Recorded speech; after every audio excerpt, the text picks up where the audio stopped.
to. Senator from Roanoke City, Senator Edwards. Mr. President, I yield to the senator from Arlington to explain it.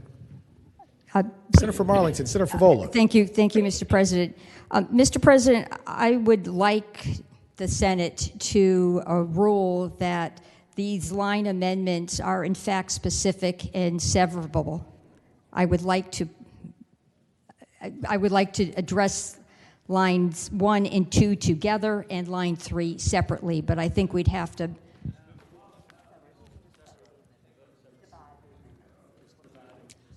Fair enough.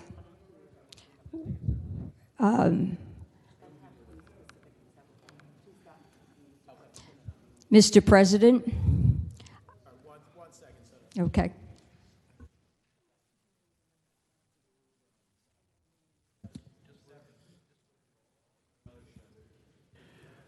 Okay. Would you like to advise me on a parliamentary procedure?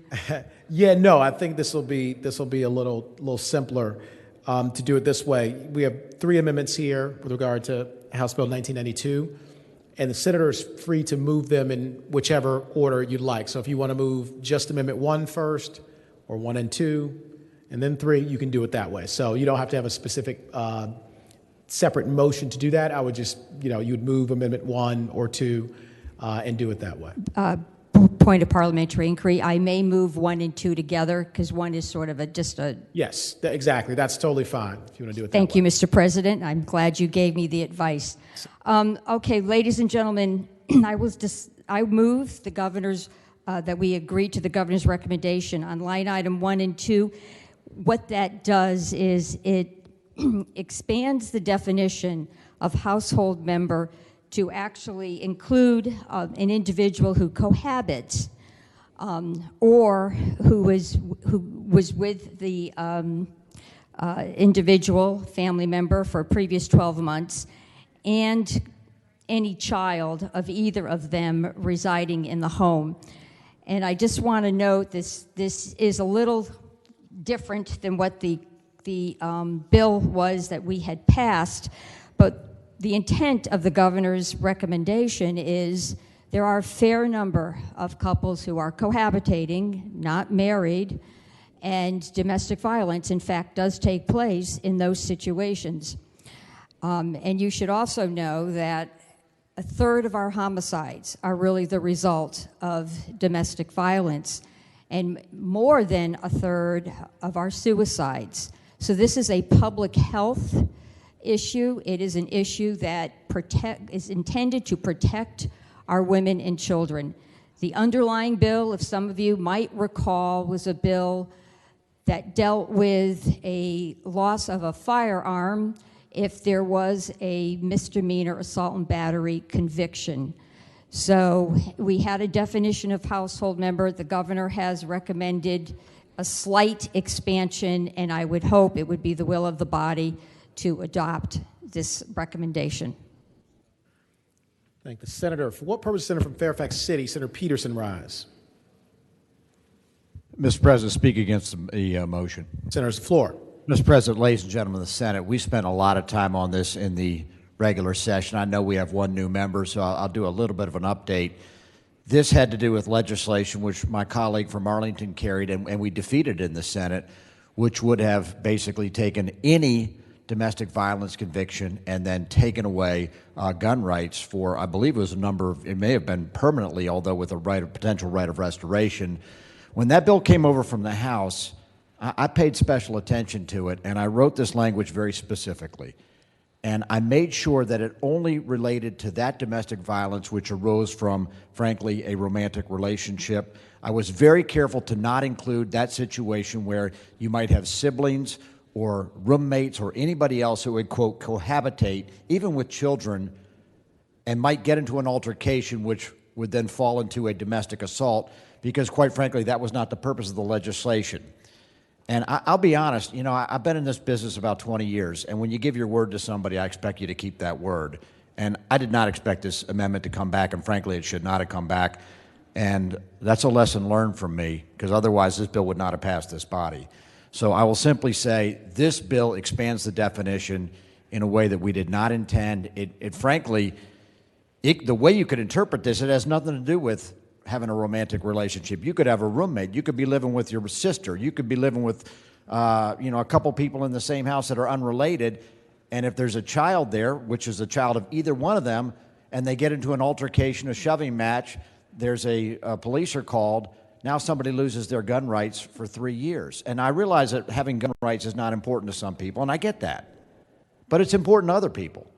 And again, we were very careful in how we drew this language, and I was very disappointed the governor's office would send down this amendment without any consultation to those of us that reached that agreement.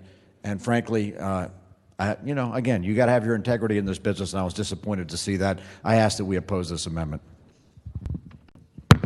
Thank the senator. For what purpose is the junior senator from Richmond City, Senator Morrissey, rise? Thank you, Mike. Thank you, Mr. President. Speaking to the amendment. Senator's the floor. First, I'd like to identify myself with the comments by the senator from Fairfax City, but this actually goes beyond that. Not only do we have a robust discussion regarding the permutations of family members, but this amendment now says if they cohabitated within the last 12 months. They don't even have to be living together now. 11 months previously, they could have signed a lease, been roommates, moved out, and then two women who were roommates get a dust-up, a shoving match, as the senator from Fairfax City said, and now they are prohibited from having a gun increases from 3 to 5 years. This goes well beyond what we agreed, and for those reasons, I'd ask that the body reject the governor's amendment. Thank the senator. For what purpose is the senator from Arlington, Senator Favola, rise? Well, Mr. President, I just want to make one concluding remark. Again, this conversation is about the removal of a firearm from an individual who has been convicted of assault and battery. It does not change the application of our assault and battery law. It merely is intended to stop a violent escalation so women and children can be protected in their own home. I do not understand the anxiety over this, but I respect the views of my colleagues.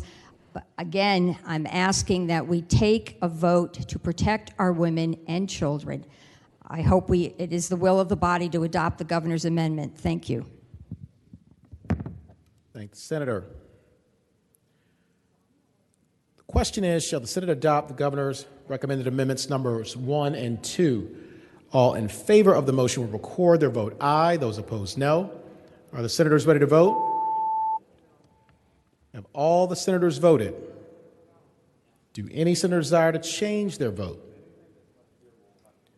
The clerk will close the roll. Ayes 12, noes 28. Ayes 12, noes 28. The Senate does not adopt the governor's recommended amendments number 1 and 2. Amendment number 3. Senator from Arlington, Senator Favola. Thank you, Mr. President. Mr. President, I move that we adopt the governor's recommendation on item number 3. Which item? The floor. Thank you, Mr. President. Item number 3 extends the 3-year period to 5 years by which a person who, again, is convicted of a misdemeanor assault and battery can have an automatic restoration of a firearm right. The current bill is at 3 years. The governor has amended it to 5 years. That's his amendment. And the rationale is there's a parallel in our code, which apparently if you have been convicted of a drug offense within a 36-month period, you would lose the firearm for 5 years.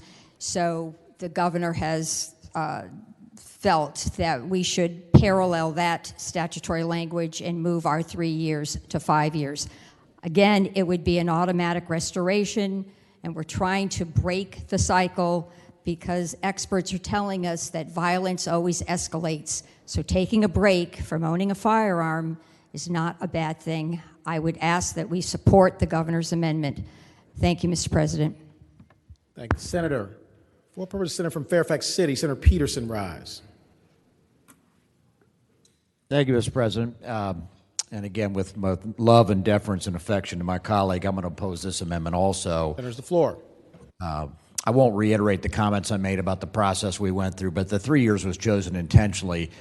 Quite frankly, I wanted to make it 24 months because that would be the period of time that you would serve, and then probation from the misdemeanor, and then any anger management classes you would have to take. And then I sort of round that up, and I had 24 months, and I decided to make it 3 years just to be on the cautious side. Frankly, if anything, I felt like that was pretty aggressive.